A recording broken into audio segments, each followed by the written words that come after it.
Hello friends, जय हिंद, वंदे मातरम। Welcome back to our YouTube channel. Friends, आपने देखा होगा पिछले 2-3 साल में दो बहुत बड़ी घटनाएं जो है वो भारतवासियों के लिए हुई हैं। और वो घटनाएं क्या है, अगर आपने ध्यान दिया हो तो आपको ये देखने के लिए मिलेगा। पहली घटना है कि पाकिस्तान का एटमी ब्लफ जो है उसको तोड़ा गया। और जो दूसरी घटना है वो है यूरोप का जो वर्चस्व था, जो हर बात पर जो ज्ञान बांटते रहने की जो आदत थी, उसको तोड़ा। अब जो तीसरी जो अप्रत्याशित घटना है वो लगातार अपने प्रोसेस में है, और वो है डॉलर का जो ब्लफ है। ये कहिए ब्लफ भी मत कहिए, ये एक हकीकत भी है। और ये जो डोमिनेंस डॉलर का है, लगभग 67% से ज्यादा व्यापार डॉलर के अंदर होना, और अपने आप में डॉलर की कोई भी ताकत नहीं है, ये एक परसेप्शन है। और इस परसेप्शन के द्वारा जो है पूरी दुनिया को ठगा जा रहा है।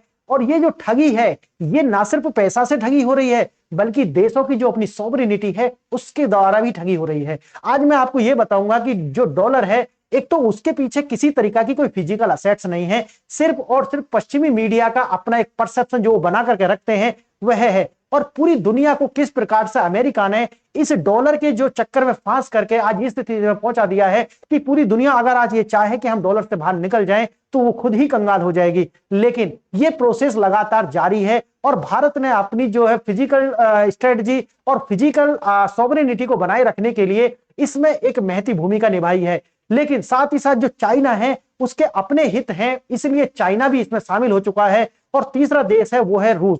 और रूस के द्वारा जिस तरीका से पश्चिम ने रूस के साथ में व्यवहार किया है हमेशा से, तो रूस और पश्चिम जो है वो अपना आप में एक तरीका से एनिमी है, एक शत्रु है, मनोभाव में शत्रु है। इसीलिए ये जो तीन देश हैं खासकर, और चौथा जो है वो ब्राजील है। और ब्राजील आप जानते होंगे कि किस प्रकार से जो डोनाल्ड ट्रंप डॉक्ट्रिन आई, और उससे पहले आप मुंडो डॉक्ट्रिन के विषय में आपने सुना होगा कि वो उनको कंट्री ही नहीं मानते। वो कहते हैं कि यूरोप और लैटिन अमेरिका तो हमारा बैकयार्ड है, यानी कि उनकी अपनी कोई भी स्वतंत्रता नहीं है। इसलिए आप देखेंगे कि पूरी दुनिया में बार बार भारत एक बात कहता है, ग्लोबल साउथ। यानी ग्लोबल साउथ वो कंट्री है जिनमें लगभग सभी जो कॉन्टिनेंट है उनके देश शामिल हैं। और अपने आप में दुनिया का अगर ग्लोबल साउथ एक ऑर्गेनाइजेशन अगर हम बनाएं तो दुनिया के सबसे ज्यादा कंट्री इसमें शामिल होने वाले हैं। अब देखेंगे आज हम ये कि किस प्रकार से भारत के द्वारा, क्योंकि भारत के पास में एक प्रणाली है जिसे हम बोलते हैं यूपीआई, और अमेरिका के पास एक प्रणाली थी जिसे बोलते हैं वो अपने आप में अपने स्विफ्ट सिस्टम। लेकिन स्विफ्ट और यूपीआई कोई अपने आप में समानता नहीं है। स्विफ्ट सिस्टम जो है वो एक मैसेजिंग सिस्टम है, जो कि पूरी दुनिया के अंदर जो भी ट्रेड होता है उसका जो बीओपी बनता है, बैलेंस ऑफ पेमेंट, सिर्फ उसको आगाह करने के लिए, बताने के लिए एक मैसेजिंग सिस्टम है। लेकिन आप ये भी जानते होंगे कि पूरी दुनिया के अंदर, पूरी दुनिया का जो फाइनेंशियल इकोसिस्टम है उसको अमेरिका के कुछ छोटे मोटे गिने चुने जो परिवार हैं वो कंट्रोल करके रखते हैं। लेकिन आज समस्या ये आ खड़ी हुई है कि भारत और रूस और चाइना ने मिलकर के ब्रिक्स के अंदर से एक आवाज उठाई है कि हमको अपनी जो फाइनेंशियल सॉवरेनिटी है उसको बचाना होगा, उसको तय करना होगा। क्योंकि अमेरिका जो है जिस तरीका से वो डॉलर छाप करके मार्केट में पुश कर रहा है, वो अपनी जो डेट है उसको पूरी दुनिया के अंदर जो है वो बांट रहा है। आने वाले समय में 2029 तक एक महामारी का बन करके जो है पूरी दुनिया में फैलने वाला है महामंदी। और इसको एक्सपोर्ट करेगा कौन? इसको एक्सपोर्ट करेगा अमेरिका। पूरी दुनिया के अंदर ये एक्सपोर्ट होने वाला है, जिसकी मार जो भी लोग मार्केट में पैसे लगाए होंगे, फिएट करेंसीज में पैसे लगाए होंगे, या फिर अमेरिकन बॉन्ड्स के अंदर पैसे लगाए होंगे, या डॉलर के अंदर पैसे लगाए होंगे, वो लोग जो है वो डूब जाएंगे। अब देखते हैं कि आज का जो इशू है वो यही है कि ये तीन देशों ने मिलकर के एक वैकल्पिक व्यवस्था उठाई है, और उस वो व्यवस्था है उसके अंदर जो कंपोनेंट है वो है सीबीडीसी। सीबीडीसी क्या है? अपने आप में ये कि इंटरलिंकिंग प्रोजेक्ट है या इंटरलिंकिंग सिस्टम है, जिसके अंदर आप कहिए सेंट्रल बैंक डिजिटल करेंसीज का। इसके अंदर जो डिजिटल करेंसीज होंगी, जैसे कि ई रुपया हो गया, ई रूबल हो गया, ई रेनमेन भी हो गया, ई लगा दिया जाएगा। इसका मतलब है कि वो रुपया जो है वो किससे जुड़ा होंगे, और उनका जो रख रखाव है वो कौन करेगा, उनको जो पूरा देख रेख कौन करेगा, वो करेंगे सेंट्रल बैंक। और ये जो होंगे वो होंगे लिंकिंग प्रोजेक्ट के द्वारा, यानी कि आपस में उनको जोड़ दिया जाएगा। जैसे ई रुपया हो गया, इसी तरीका से ई युआन हो गया, ई युआन जैसे बता दिया रूस का, इसी तरीका से रूबल हो गया। तो ये सबको साथ ई लगा देंगे, डिजिटल लगा देंगे, इनको आपस में जोड़ेंगे। अच्छा, इसके लिए बनाए जाएंगे हर जो भी कंट्री है, ये जितने भी कंट्री इसमें शामिल होंगे, उनके जो सेंट्रल बैंक्स होंगे उनके अंदर बनाए जाएंगे वेस्टर्न अकाउंट। आप गूगल करके पढ़ लेना वेस्टर्न अकाउंट क्या होते हैं। ये जो सेंट्रल बैंक्स होते हैं उनके अंदर बनाए जाएंगे, ताकि जितना भी व्यापार होगा वो अपनी करेंसीज में होगा, और बाद के जो भी सभी के बीच में जो प्लस में रहेंगे, जो सरप्लस होने वाले कंट्री हैं, उनको वो पैसे जो है सिर्फ डॉलर में पे करे जाएंगे। समझ गए? यानी कि अभी क्या होता था, अभी तक का जो सिस्टम था वो ये था कि सपोज कीजिए भारत और चीन के बीच में, भारत और चीन के बीच में जो व्यापार घाटा है वो लगभग कितना है, 100 बिलियन डॉलर के करीब है। क्लियर? अब उसमें होता यह है कि भारत ने 50 बिलियन डॉलर का जो है वो चाइना के लिए क्या किया, निर्यात किया।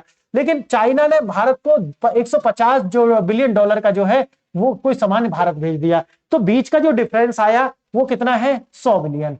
क्लियर है? अब होता क्या था कि पहले जो स्विफ्ट सिस्टम जो चलाता था अमेरिका का, उसके द्वारा पहले तो ये हम 150 बिलियन डॉलर इनको पे करेंगे, फिर जब ये पे करेंगे तो इस पर लगाएगा लगभग 3% का चार्ज। क्लियर? 3% का चार्ज जो है अमेरिका लेगा। अब ये सारा काम किसमें हो रहा है, डॉलर के अंदर। आगे देखना, जब ये जो है भारत को अगर पे करना होगा, जब हमें जो चीन है अगर वो भारत को पे करेगा तो 50 बिलियन डॉलर पे करेगा, तब भी उसको कितने देने पड़ेंगे, 3%। लेकिन इस प्रोसेस में टाइम लगता है, पहली बात। दूसरी बात क्या है कि इससे ये निश्चित हो जाता है कि दोनों देशों के पास में डॉलर होने चाहिए, यानी कि दोनों देश जो है उनके सेंट्रल बैंक के अंदर डॉलर रिजर्व करके रखने की मजबूरी बन जाती है। लेकिन अब हो क्या रहा है, अब जो पहले ये जो स्विफ्ट सिस्टम है, ये जो स्विफ्ट सिस्टम है, आप इसको देखना, स्विफ्ट सिस्टम जो है इसको पहले तो इसको तोड़ा जा रहा है, यानी कि हमें स्विफ्ट प्रणाली से बाहर निकलना है। आप जानते होंगे कि जब रूस और क्रीमिया को कब्जाया था रूस के द्वारा, तब इस स्विफ्ट सिस्टम को बैन कर दिया था जो अमेरिका, और अमेरिका के द्वारा रूस को उससे बाहर निकाल दिया था। समझ गए? अब रूस बड़ी समस्या में आ गया था, उस टाइम पर उस तरह की व्यवस्था नहीं थी, लेकिन आज ये व्यवस्था आई है, कहिए कि उस एग्जाम्पल से सीखने के लिए कि अभी जो अमेरिका है वो डॉलर जो है उसको वेपनाइज कर चुका है कि अगर नहीं मानोगे मैं आप पर टैरिफ लगा दूंगा, नहीं मानोगे मैं आप पर जो सैंक्शंस लगा दूंगा। हमें इस चीज से बचने के लिए, ऐसा हमारे देश के साथ ना हो, ये व्यवस्था जो है बहुत जरूरी है। आइए मैं जो आपको बता रहा हूं कि हम क्यों कर पाएंगे इसे, या ब्रिक्स क्यों कर पाएगा। क्योंकि ब्रिक्स के पास में जो पूरी पॉपुलेशन है वो है 45%। जो ब्रिक्स है उसका जो पूरी जीडीपी का, जो पूरी दुनिया की जो जीडीपी है उसका लगभग 40% ब्रिक्स के नेशंस के पास में है। आगे आने वाले समय में बढ़ने वाला, क्योंकि और लोग भी इसमें शामिल हो जाएंगे। क्योंकि जब हम बात ब्रिक्स की करते हैं तो ब्रिक्स का मतलब क्या होता है, ब्रिक्स प्लस, क्या लिख देते हैं बाद में, प्लस। प्लस का मतलब और भी इसमें ऐड हो जाएंगे। डॉलर का वेपनाइजेशन जो है वो इसे करने के लिए मजबूर कर रहा है पूरे देशों को। जिस तरीका से अमेरिका आपने, क्योंकि अब स्विफ्ट सिस्टम का वो ज्यादा वो देता नहीं है, क्योंकि उन्हें पता है इसकी वैकल्पिक व्यवस्था आ चुकी है।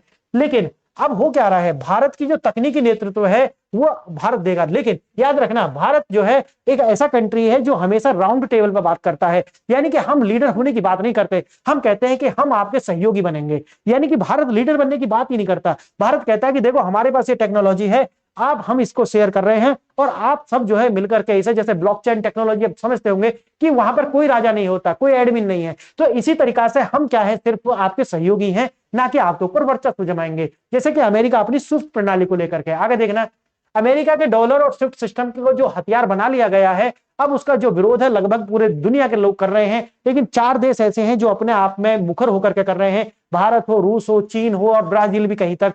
तो ये क्यों कर पा रहे हैं, क्योंकि ये बड़े कंट्री हैं और ये समझते हैं कि जो हम अमेरिका जो अगर हम पर प्रतिबंध लगाएगा भी तो हम उनको देख लेंगे। आगे देखना, अब जो नॉन सेटलमेंट चक्र है वो जैसा कि मैंने आपको बताया है वही होने वाला है। आगे देखना, यहाँ पे हर लेन देन के बजाय एक निश्चित अवधि के बाद केवल जो भी नेट बैलेंस होगा, जो भी डिफरेंस आएगा, उसको ही जो है हम डॉलर में भुगतान करेंगे। इससे क्या होगा, अभी जो डॉलर में जहां 200 बिलियन होता वहां मात्र रह गया कितना, 50 बिलियन डॉलर। क्लियर है मेरी बात, या 100 बिलियन डॉलर। तो ये जो है धीरे धीरे से उसका जो यूज है वो कम होगा। अब अगर यूज कम होगा तो अब याद करिए, मैंने आपको बताया था कि राष्ट्रपति निक्सन ने 1971 में जब वो वियतनाम वार में हारे थे एक तरीका से, उस समय के बाद में उन्होंने ये कहा था जो ओपेक की कंट्री हैं कि भाई आप हमारे जो डॉलर है उसको अपने पेट्रोल से लिंक कर लीजिए, जो भी आपके पास क्रूड ऑयल है उनसे लिंक कर लीजिए। उससे होगा क्या, आप ये कहिए कि देखो ओपेक की जो कंट्री है, अगर आप मुझसे कोई भी तेल खरीदना चाहता है, दुनिया में कोई भी हमसे तेल खरीदेगा तो हम तभी खरीद देंगे जब आप हमें डॉलर में पेमेंट करेंगे। ये नहीं है कि आप हमें गोल्ड दे दें या कुछ भी।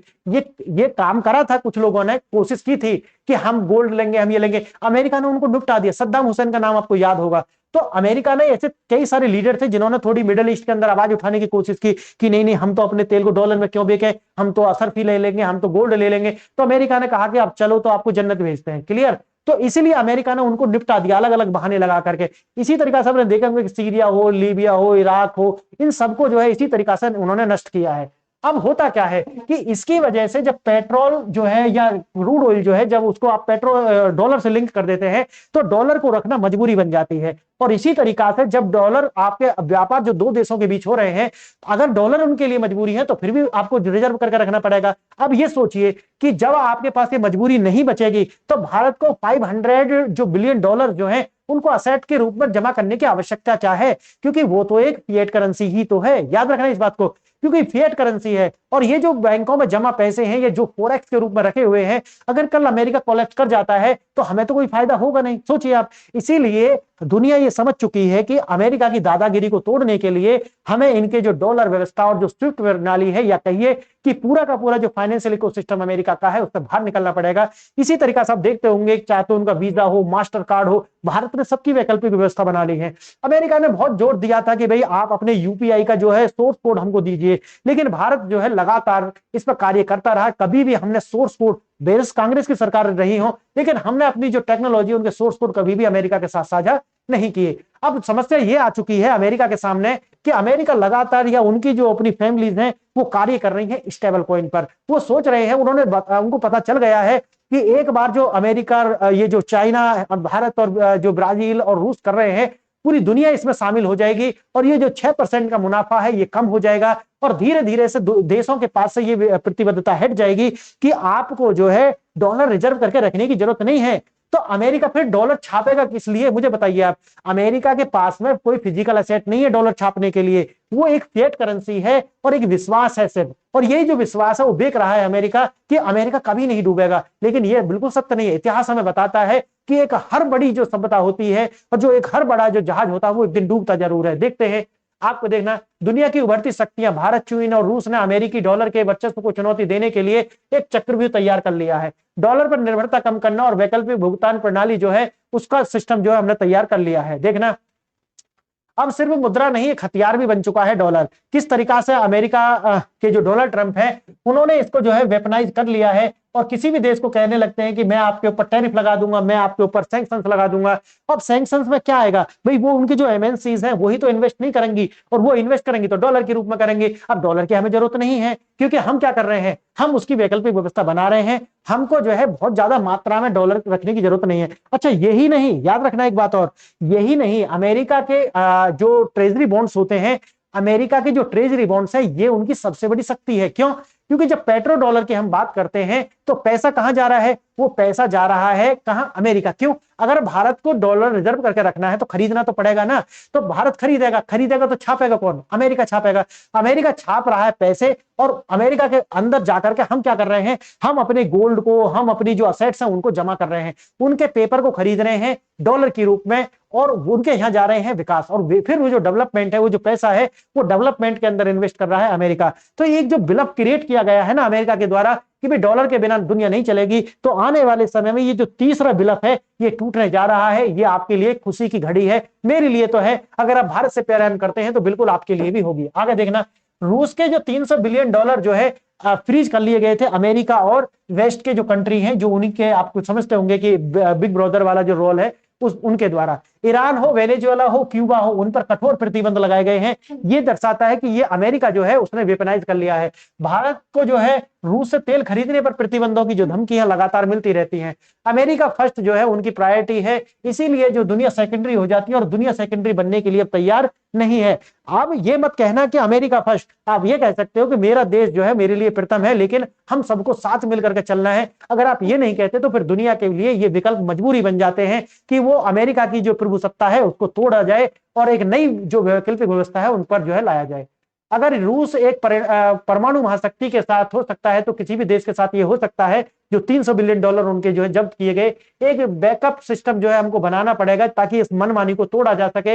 ये केवल व्यापार के बारे में नहीं है, एक रणनीतिक स्वायत्ता यानी कि स्ट्रेटेजिक ऑटोनॉमी के बारे में भी है।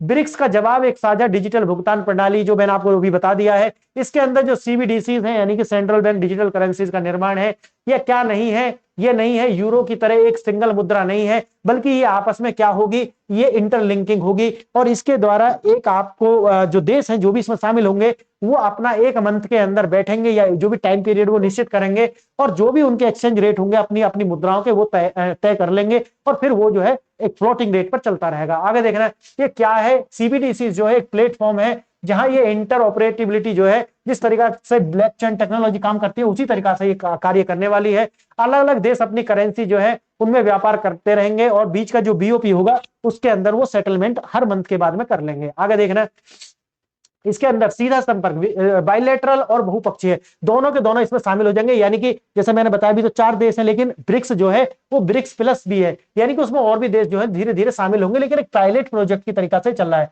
डॉलर की छुट्टी हो जाएगी, किसी भी लेन देन के लिए जो है तुरंत डॉलर की आवश्यकता नहीं पड़ेगी, तो इसका मतलब है कि फिर उसके भंडारण की भी आवश्यकता हमें नहीं पड़ेगी। आगे देखेंगे विनिमय दर यानी कि एक्सचेंज रेट की जो जटिलता है वो जो है वो खत्म हो जाएगी। कारण ये है कि एक जो लिक्विडिटी जो है वो आपको बनाने की जो निर्भरता वो खत्म हो जाएगी, और एक मंथ के बाद में हम मिलेंगे और उसको फिर दोबारा से तय कर लेंगे। आगे देखना स्विफ्ट नेटवर्क, ये एक मैसेजिंग सिस्टम जो मैंने आपको शुरू में बताया था, इसका जो वो बेल्जियम में स्थित है। अमेरिका और पश्चिम देश ये काम पैसा ट्रांसफर नहीं करता, ये सिर्फ जानकारी देता है, यानी कि बीओपी की जानकारी देता है, आपका बैलेंस ऑफ पेमेंट इतना है, आप इसका जो है भुगतान कर दीजिए। धीमा है, महंगा है, राजनीतिक हथियार तो इसको बना ही लिया गया है। आगे जो होने वाला है वो है रियल टाइम पेमेंट, इससे हो सकता है, लेकिन मैंने आपको बताया कि इसके अंदर एक रखा जाएगा, ये चैलेंज भी है। आगे देखेंगे इसे चैप्टर कम लेन देन लागत, इसके अंदर जो है अभी तो ये बताया जा रहा है कि कोई लागत नहीं ली जाएगी। आगे देखना सिक्योर, पश्चिम प्रतिबंधों से मुक्ति मिल जाएगी, और इसका जो है डिसेंट्रलाइज्ड होने वाला है, ऐसा नहीं कि इसका कोई अपना एक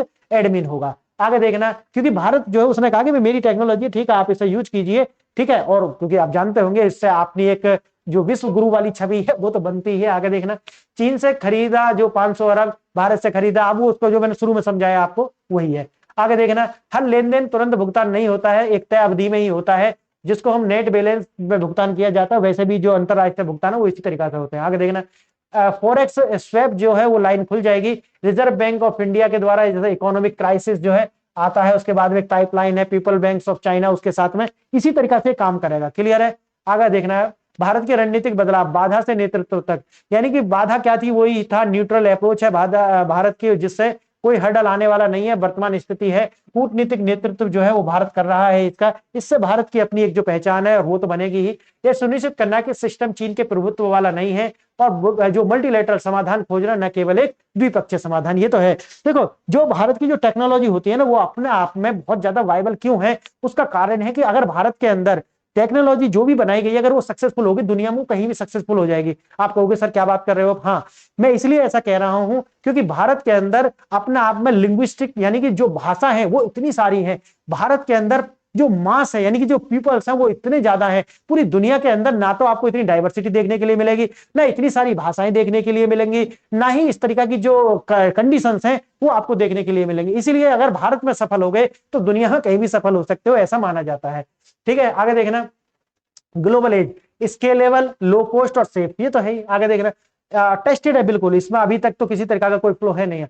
भारत के पास यूपीआई दुनिया का सबसे सफल रियल टाइम पेमेंट सिस्टम है, और उसका एक अनुभव है लंबा समय का, और मुद्राओं का जो विलय है वो नहीं होगा, बल्कि एक दूसरे पे जो वेस्टोज अकाउंट याद करना वो आप सर्च करके पढ़ लेना, या कमेंट करना सर एक बार वेस्टोज अकाउंट के ऊपर एक वीडियो बना दो, मैं लिए करके आऊंगा। अगर आप खुद पढ़ लेंगे तो पढ़ लीजिए। आगे देखना योगदान, भारत एक ऐसा मॉडल दे रहा है जो व्यवहारिक और तकनीकी रूप से बिल्कुल एक तरीके से टेस्टेड है। रुपया रूबल व्यापार जो है वो, इसके लिए मैंने अलग से एक वीडियो बनाई थी कि अभी जो हमारा 67 बिलियन का आपस में व्यापार है, लेकिन आने वाले समय में जो हमारा ये एक एग्रीमेंट हुआ है उसके साथ में रूस के साथ में भी, तो उससे ये 100 बिलियन के आसपास पहुंचने वाला है। तो देखते हैं इसे भी, इसके लिए अलग से वीडियो बनाई थी, अगर आप देखना चाहें तो आप पढ़ सकते हैं, या मुझे कमेंट करना, मैं आपको प्रोवाइड करा दूंगा। पुरानी समस्या, रूस के पास भारतीय रुपए जमा हो गए थे लेकिन खर्च करने का विकल्प सीमित थे। वही हमारे सबके साथ वही समस्या थी, जितने भी देश थे, कि हमको डॉलर रखने ही पड़ते थे, लेकिन अब ये समस्या है ये खत्म होने वाली है। आगे देखना नई प्रणाली के लिए 4 बड़े लाभ हैं, कम लागत होगी, जल्दी से जो है वो होने वाला स्पीड हो जाएगी जल्दी जल्दी, और स्विफ्ट में तो बहुत टाइम लगता था, वो खर्चीली भी थी। सिक्योरिटी भी है उसमें, तो आप पता है डाटा ब्रीच होने का भी खतरा था। स्वायत्ता है, ऑटोनॉमी है, क्योंकि किसी भी तरीका का वेपनाइजेशन कर ही नहीं सकते। क्यों? क्योंकि डिसेंट्रलाइजेशन है। अमेरिका जैसी दादागिर्दी है, इस पर नहीं चलेगी। आगे देखना, ग्लोबल साउथ का उदय हुआ है। आप जानते होंगे दुनिया की आबादी लगभग, ग्लोबल साउथ के जो नेशन है आप जाकर के पढ़ लेना, वैसे मैंने अलग से वीडियो बनाई है, आप कहोगे तो मैं और इसके ऊपर वीडियो बना दूंगा कि ग्लोबल साउथ की बात भारत इतनी ज्यादा क्यों करता रहा है लगातार, चाहे वो यूएन में हो या ब्रिक्स के अंदर हो, कहीं पे भी हो, ग्लोबल साउथ की बात हमारे प्रधानमंत्री लगातार करते रहे हैं। आगे देखना, यदि डॉलर का उपयोग कम होता है तो अमेरिका जो है प्रतिबंध लगाने की जो क्षमता है उसकी लगभग लगभग खत्म हो जाएगी। या आप समझिए कि एक डर जो है, डर दिखाने की जो आदत है वो तो अमेरिका की चली ही जाने वाली है। आगे देखना, नए सदस्य ईरान, यूएई, मिस्र, इथोपिया जो है इससे जुड़ रहे हैं लगातार, और जो ब्रिक्स प्लस जो है वो बड़ा होता चला जाएगा जैसे जैसे, क्योंकि पायलट प्रोजेक्ट है, तो जैसे ये सक्सेस की ओर आगे बढ़ेगा तो दुनिया के पूरे देश, अब देखे ना कि आपने कितनी बड़ी डील जो है ईयू के साथ भारत कर चुका है, तो हर देश जो है एक समय में वेट एंड वॉच की स्थिति में होता है, लेकिन जैसे ही प्रॉफिट देखेगा वो तुरंत हमारे साथ आ जाएगा।